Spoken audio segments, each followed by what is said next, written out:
عمران خان کے وکلاء نے آج پی ٹی آئی کو اور عمران خان کو کس طرح اندھیرے میں رکھا، حامد خان صاحب کی جانب سے شیر افضل مروت بھی عدالت کے سامنے پیش ہوئے، اس کی تفصیلات بھی آپ کے سامنے رکھوں گا۔ اس کے علاوہ ججز کے جو فون ٹیپ ہوتے ہیں اس کے حوالے سے مظاہر علی اکبر نقوی جو سابق جج ہیں سپریم کورٹ کے، جن کو سپریم کورٹ سے فارغ کر دیا گیا تھا، ان کے حوالے سے ایک کیس تھا۔ سید بلوچ صاحب سب سے پہلے تو یہ بتائے گا کہ سپریم کورٹ میں جس طرح عمران خان پاکستان کی سیاست ہو، عوام ہو، ہر جگہ یا ان کی حمایت یا ان کی مخالفت پہ ہی بات ہوتی ہے، تو آج کل میں یہ دیکھ رہا ہوں کہ سپریم کورٹ کے آئینی بینچ کے اندر بھی عمران خان ہی، گزشتہ روز بھی 2 سے 3 مقدمات تھے، آج بھی ان کا مقدمہ تھا انتخابات میں دھاندلی کے حوالے سے۔ عمران خان کے وکلاء تیاری کر کے نہیں آتے ہیں، وکلاء کو پتہ ہی نہیں، حامد خان صاحب کو کیس کا ہی نہیں پتہ تھا کہ آج کیس ہے، وہ تو سمجھ رہے تھے کل کیس ہے، تو کیا کچھ ہوا آج کیسز میں؟ بہت شکریہ ابرار۔ ویسے یہ بڑی عجیب بات ہے کہ حامد خان صاحب گزشتہ روز بھی ان کی تیاری نہیں تھی، ایون کہ گزشتہ روز کمرہ عدالت میں جب سماویہ طاہر والا کیس سماعت کے لیے مقرر ہونا تھا اور اس سے 1-2 سیریل پہلے جب کیس چل رہا تھا، تو حامد خان صاحب کو یہ بھی نہیں پتہ تھا کہ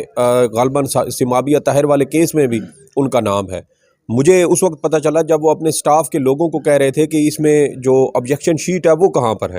اور پھر ان کے سٹاف کے لوگ ایک دوسرے سے پوچھ رہے تھے کہ یہ سماویہ طاہر والے کیس میں آبجیکشن شیٹ کہاں پر ہے، پتہ تو چلے کہ آبجیکشنز کیا تھے۔ تو یہ حالت تھی گزشتہ روز بھی، اور اب بھی آپ دیکھ لیں کہ حامد خان صاحب کا اتنا اہم، یہ میرے خیال میں تمام مقدمات 9 مئی کے مقدمات سے بھی زیادہ اہمیت کا حامل، ملٹری کورٹس والے کیس سے بھی زیادہ اہمیت کا حامل یہ کیس تھا جو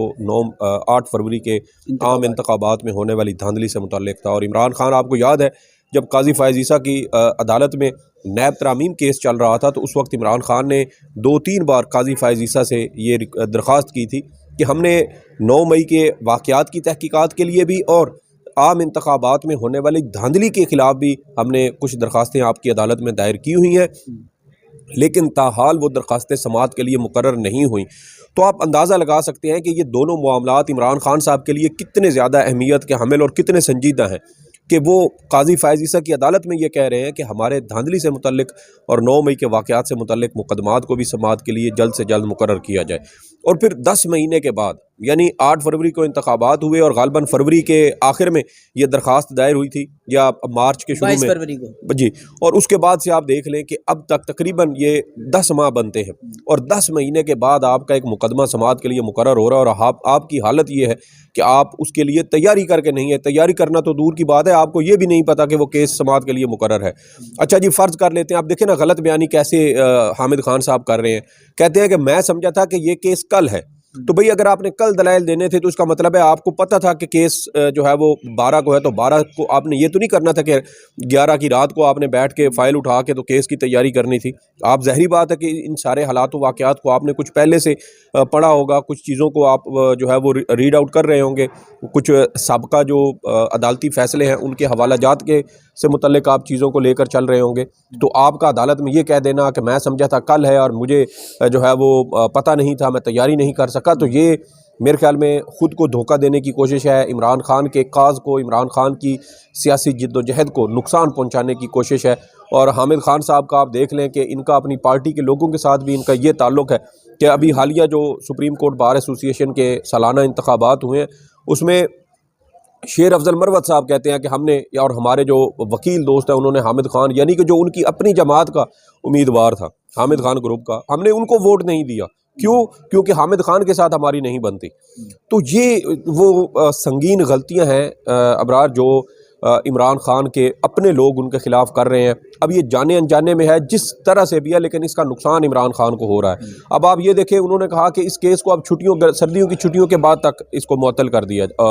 کر دیا جائے۔ تو اب سردیوں کی چھٹیاں تاریخ سپریم کورٹ نے دی نہیں ہے، سردی کی چھٹیاں، تو اس کا مطلب ہے کہ اگلے پورے سال میں کسی بھی وقت اب یہ کیس سماعت کے لیے مقرر کر دیا جائے تو یہ غلط نہیں ہوگا، کیونکہ آپ نے کہا سردیوں کی چھٹیوں کے بعد کر دیں، تو اب اس میں وہ ہفتہ بعد لگے، 2 ہفتے بعد، مہینے بعد، 2 مہینے بعد، 6 مہینے بعد، اب وہ سپریم کورٹ کی ثوابدید ہے۔ یا پھر آپ ارلی ہیئرنگ فائل کرتے رہیں اور اس میں اگر سپریم کورٹ کا دل کیا تو وہ دوبارہ لگا لیں گے، اور سپریم کورٹ پھر یہ بھی کہہ سکتی ہے کہ ہم نے ایک موقع دیا لیکن وکیل تو سنجیدہ ہی نہیں تھے، تو اس لیے ہم نے دوبارہ پھر اب اس کو کیس کو دوبارہ نمبر جب آئے گا تو ہم اس کو دیکھیں گے۔ تو یہ وہ غلطیاں ہیں جو نہیں ہونی چاہیے تھیں، اور حامد خان صاحب ایک انتہائی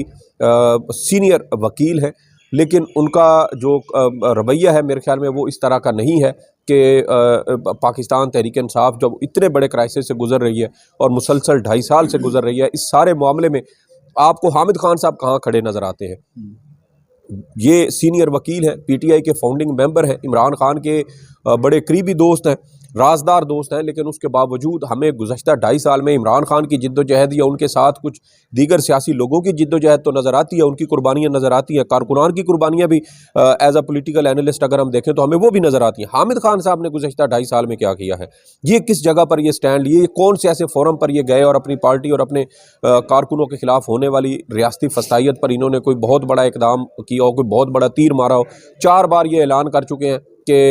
اگر 26ویں آئینی ترمیم منظور ہوئی تو ہم اس کے خلاف سڑکوں پر نکلیں گے، ہماری لاشوں پر جو ہے وہ 26ویں آئینی ترمیم منظور ہوگی، تو وہ منظور ہو چکی،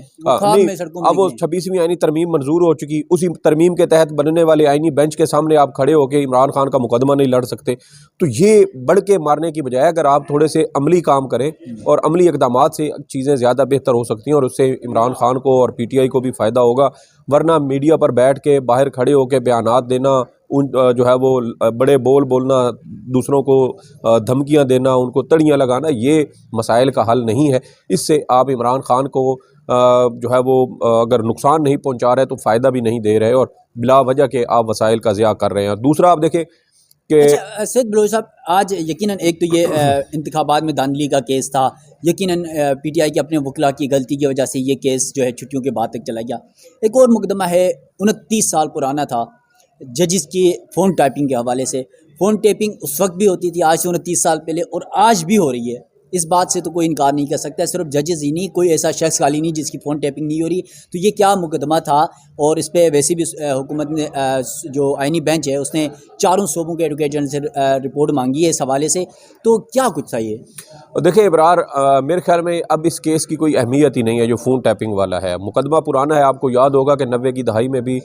سابق وزیر اعظم بے نظیر بھٹو کے دور میں بھی سپریم کورٹ کے کچھ ججز کی فون ٹیپنگ ہوئی تھی۔ ایون کہ اس وقت تو بے نظیر بھٹو صاحبہ نے سپریم کورٹ میں اپنے جواب میں کہا تھا کہ آپ اپنے روتے ہیں، میں وزیر اعظم ہوں، میرا فون ٹیپ ہوتا ہے، اور اس کو بھی چھوڑیں، ماضی تو ماضی۔ ابھی جب رجیم چینج ہوئی ہے 2022 میں، کیا اس کے بعد سابق وزیر اعظم عمران خان کی آڈیو لیک نہیں ہوئی جب وہ مارچ کے مہینے میں اپنے پارٹی رہنماؤں کے ساتھ سائفر کے معاملے پر ڈسکشن کر رہے تھے؟ ویسے سید بلوچ صاحب، آپ کی میں بات کاٹ رہا ہوں، سوری، آپ کو یاد ہے ہم آصف سید کھوسہ صاحب چیف جسٹس تھے، اور جب آخری دن وہ ریٹائر ہو رہے تھے، ہم سارے صحافیوں کی ملاقات ہوئی تھی، تو وہاں پر انہوں نے کہا تھا یار کہ یہ جو سامنے مائک رکھے ہوئے ہیں، یہ وہ چیزیں، وہ بھی کہہ رہے تھے یار کہ یہ تو کوئی چیز محفوظ نہیں ہے۔ اس کا مطلب تو ٹیپنگ ہر جگہ میں ہو رہی ہے۔ دیکھیں، ٹیپنگ ہر جگہ ہو رہی ہے، جو کرتے ہیں وہ ہو سکتا ہے کہ انہی کے سٹاف میں شامل ہوں۔ مجھے یہ بتائیں، اسلام آباد ہائی کورٹ کے 6 ججز نے خط لکھا تھا، اس خط میں ہائی کورٹ کے 2 ججز کے حوالے سے یہ کہا گیا کہ ان کے گھروں سے جو خفیہ کیمرے ہیں وہ برآمد ہوئے ہیں۔ ایک کے غالباً بلب کے اندر لگا ہوا تھا، اور کسی کے بیڈ روم میں لگا ہوا تھا، کسی کے جو باتھ روم تھا وہاں لگے ہوئے تھے۔ تو یہ کون لگاتا ہے؟ کیا کوئی باہر سے کوئی لوگ آتے ہیں؟ یہ سٹاف کے ہی لوگ ہوں گے جو ان کے گھر میں باورچی ہیں، خاکروب ہیں، یا مالی ہیں، یا الیکٹریشین ہیں، یا اس طرح کے یہی لوگ وہاں تک رسائی رکھتے ہیں۔ میں اور آپ تو جا نہیں سکتے ججز کے کمروں یا ان کے بیڈ رومز تک۔ تو اس کا مطلب یہ ہے کہ ان لوگوں نے اپنے کہیں نہ کہیں لوگ انسٹال کیے ہوتے ہیں، اور یہ بھی بہت ممکن ہے کہ سپریم کورٹ کے اندر بھی بہت سارے ایسے لوگ ہوں۔ یا آپ کو پتہ ہے کہ جو فون ٹیپنگ ہوتی ہے نا، اس میں عموماً جو کمرے کے اندر کوئی گھڑی پڑی ہو یا دیوار پر کوئی وال کلاک ہو تو اس کے اندر وہ چھوٹے سے کیمرے یا وہ مائک لگا دیے جاتے ہیں، گلدستے پڑے ہوں یا وہ کیا کہتے ہیں اس کو، کوئی اور ڈیوائس یا کوئی مینٹل پیس پڑا ہو، شو پیس پڑا ہو تو اس کے اندر لگا دیے جاتے ہیں۔ ایون کہ اگر صوفے ہوں تو صوفے کے اندر کہیں جب وہ اس کی وہ ساری صوفے تیار ہو رہے ہیں تو اس کے اندر بھی لگا دیتے ہیں۔ تو یہ بہت سارے اس کے طریقے ہیں، اور یہ فون ٹیپنگ اس وقت بھی ہو رہی تھی، لیکن میں جو بات کر رہا تھا وہ یہ تھی کہ فون ٹیپنگ کو تو اب سپریم کورٹ آف پاکستان خود الاؤ کر چکی ہے۔ آپ کو یاد ہے گزشتہ دنوں اسلام آباد ہائی کورٹ کے جسٹس بابر ستار صاحب کا 29 مئی اور 25 جون کا ایک 2 آرڈر تھے جو جہاں وفاقی حکومت نے سپریم کورٹ میں چیلنج کیے تھے۔ اور مزے کی بات ہے کہ اس کیس کی سماعت کس نے کی تھی؟ جسٹس امین الدین صاحب نے۔ اور جسٹس امین الدین صاحب نے اسلام آباد ہائی کورٹ کے وہ دونوں آرڈر سسپینڈ کر دیے تھے، کیس کی سماعت غیر معینہ مدت تک ملتوی کر دی تھی، اور اس وقت سپریم کورٹ کے جج صاحبان سمیت ہر پاکستانی کے فون ٹیپ کرنے کا، ان کی جاسوسی کرنے کا، ان کے فون تک غیر قانونی رسائی حاصل کرنے کا ہر اختیار آپ حساس اداروں کو دے چکے ہیں۔ تو یہ مجھے تو آج حیرت اس بات پہ ہوئی کہ یہ جج صاحبان آج بیٹھ کے یہ کیس سن کیسے رہے ہیں۔ بھائی آپ نے خود اس کو الاؤ کیا ہوا، اور آج آپ کہہ رہے ہیں کہ فون ٹیپنگ ہوتی ہے، چیف جسٹس کہاں جائے؟ تو کیا آپ کو اس وقت خیال نہیں تھا کہ جب آپ کے بیوی بچوں کے بھی فون ٹیپ ہو رہے ہو، جب آپ کا اپنا واٹس ایپ ہیک ہو چکا اور آپ کو پتہ ہی نہ ہو آپ کا میسج کس کو بھیج رہے ہیں کس کو نہیں بھیج رہا ہے، وہ ساری تفصیلات کہیں اور بھی جا رہی ہو؟ تو اب آپ نے خود دروازہ کھولا ہے، اور یہ وہ سنگین غلطی ہے جس کا خمیازہ میرے خیال میں آج سے کچھ عرصے کے بعد ہمیں شاید دیکھنے کو ملے گا، جب یہی حالات و واقعات تبدیل ہوں گے، اور اس کے بعد ایسی شاید انفارمیشن سامنے آئے گی ان ججز کے بارے میں کہ کون کس کے ساتھ رابطے میں رہا، کون جو ہے وہ چیف جسٹس بننے کے لیے دوڑ میں شامل رہا۔ اب تو آپ کو پتہ ہے کہ 3 ججز کا پینل بن چکا ہے جس سے چیف جسٹس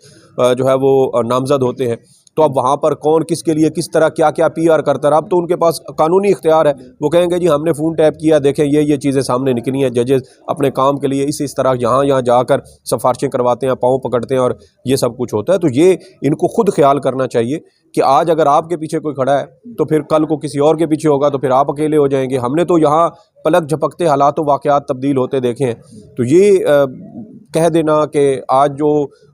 پیپلز پارٹی یا نون لیگ کے ساتھ کھڑے ہیں وہ ہمیشہ ان کے ساتھ کھڑے رہیں گے، یہ بے وقوفی ہے، اور ہماری عدلیہ ماضی میں بھی اسٹیبلشمنٹ کے لیے اسی طرح استعمال ہوتی رہی ہے، اور میرے خیال میں تو ابھی بھی ہو رہی ہے۔ اچھا سید بلوچ صاحب، یقیناً یہ ساری معاملات ضرور ہیں، اور انہی معاملات کے اوپر ہی ایک جج جسٹس مظہر علی اکبر نقوی صاحب سپریم کورٹ کے جج تھے، قاضی فائز عیسیٰ صاحب نے ان کو جوڈیشل کونسل میں جو ہے ان کے خلاف جو ہے سپریم جوڈیشل کونسل میں کارروائی چلائی، ان کو فارغ کیا، اور اسی بنیاد پر ہی جسٹس اعجاز الحسن مستعفی ہو کر چلے گئے۔ تو آج ان کے حوالے سے مظہر نقوی کے حوالے سے بھی ایک کیس تھا، یہ کیا کیس تھا؟ ابرار، پہلی بات تو یہ ہے کہ جسٹس مظہر نقوی صاحب کو باقاعدہ انتقام کا نشانہ بنایا گیا، اور دوسری جانب جسٹس اعجاز الحسن صاحب تھے، ان کے حوالے سے چونکہ کوئی کیس تھا نہیں تو اس لیے جوڈیشل کونسل میں ان کے خلاف کارروائی نہیں ہو سکتی تھی، لیکن ان کو کیا دھمکیاں ایسی دی گئیں، کس طرح کے حالات و واقعات سے ان کو ڈرایا گیا، خوف زدہ کیا گیا، یا کیا دباؤ ڈالا گیا، یہ تو ابھی تک ہمارے سامنے ساری چیزیں نہیں آئیں، لیکن یہ انتہائی اہمیت کا حامل سوال ہے کہ ایک شخص جس نے 10 مہینے کے بعد چیف جسٹس بننا تھا، اس نے ارلی ریٹائرمنٹ کیوں لے لی؟ کون سی ایسی وجوہات تھیں کہ سپریم کورٹ کے ایک جج کو جس کو آئین تحفظ دیتا ہے اس کے خلاف باہر کہیں پولیس اسٹیشن میں ادھر ادھر کوئی ریاستی ادارہ اس کے خلاف تحقیقات نہیں کر سکتا، اس کو ایسے کن حالات کا سامنا تھا جس کی وجہ سے وہ ان کو ریزائن کرنا پڑا؟ تو یہ انتہائی اہمیت کا عامل سوال ہے، اور اس میں 2 جج صاحبان تھے جنہوں نے پنجاب کے پی الیکشن میں جو عام انتخابات تھے وہ بر وقت کروانے کا حکم دیا تھا، ایک جسٹس اعجاز الحسن، دوسرے جسٹس مظہر نقوی صاحب۔ 16 فروری 2023 کو آپ کو یاد ہوگا کہ چیف الیکشن کمشنر صاحب کو یہاں جسٹس اعجاز الحسن نے کمرہ عدالت نمبر 5 میں طلب کیا تھا، اور اس وقت حاضری کے موقع پر برائی شروع ہوئی، اور اسی دن سے یہ ساری گڑبڑ شروع ہو گئی تھی، اور اس میں بھی آپ دیکھیں کہ اسی روز 16 فروری کو ادھر سے حکم ہوا، چیف جسٹس پاکستان کو نوٹ بھیجا گیا کہ آپ پنجاب کے پی الیکشن پر نوٹس لیں، اور اسی روز جسٹس مظہر نقوی صاحب کی چند گھنٹوں کے بعد ایک مبینہ جعلی آڈیو جو ہے وہ منظر عام پر آ جاتی ہے، اور وہاں سے پھر یہ سارا نیریٹو بننا شروع ہو جاتا ہے، اور اس کے بعد کہ یہ جو سابق وزیر اعلیٰ پنجاب تھے پرویز الہی ان کے ساتھ رابطوں میں ہیں، پھر پنجاب پاکستان بار کونسل نے ان کے خلاف سپریم جوڈیشل کونسل میں اسی آڈیو کی بنیاد پر درخواست دائر کر دی، اور یہ دیکھیں کہ ہم جو ابھی بات کر رہے تھے کہ فون ٹیپنگ والی، تو ایک سپریم کورٹ کے جج کو فون ٹیپ کیا گیا، اس کی کون پوچھ گچھ کرے گا، کون پوچھے گا؟ اور پھر اس کی بنیاد پر آپ دیکھیں کہ سپریم جوڈیشل کونسل میں ریفرنس بھی دائر ہو گیا، اور قاضی فائز عیسیٰ صاحب اس کے اوپر سماعت بھی کرتے رہے، سونے پہ سہاگا، اور پھر یہ وہ ساری چیزیں ہیں۔ آپ کو یاد ہوگا کہ یہی جب کارروائی چل رہی تھی نا جوڈیشل کونسل میں انہی معاملات پر، الزامات پر، جس میں ان کے اوپر کچھ جو کرپشن وغیرہ کے اور پراپرٹیز بنانے کے حوالے سے بھی الزامات تھے، اور وہ بھی بالکل یک طرفہ کارروائی جو ہے وہ ساری چلائی گئی، تو اس میں جسٹس مظہر نقوی صاحب نے جوڈیشل کونسل کی جانب سے جو شوکاز نوٹس ان کو جاری کیا گیا تھا نا گزشتہ سال غالباً نومبر کے مہینے میں آخر میں، اس نوٹس کو انہوں نے چیلنج کیا تھا، اور اس کے اوپر سپریم کورٹ سے اسٹے آرڈر لینے کی درخواست دی تھی، لیکن یہی جسٹس امین الدین، یہی جسٹس جناب جمال مندوخیل صاحب، اور غالباً جسٹس جو مسرت ہلالی صاحب ہیں، شاید یہ 3 ججز پر مشتمل بینچ تھا، تو انہوں نے مظہر نقوی صاحب کو اسٹے آرڈر دینے سے بھی انکار کر دیا تھا۔ تو یہ درخواست انہوں نے کہا تھا کہ جب تک ہم فریقین کو نہ سن لیں ہم اسٹے نہیں دے سکتے،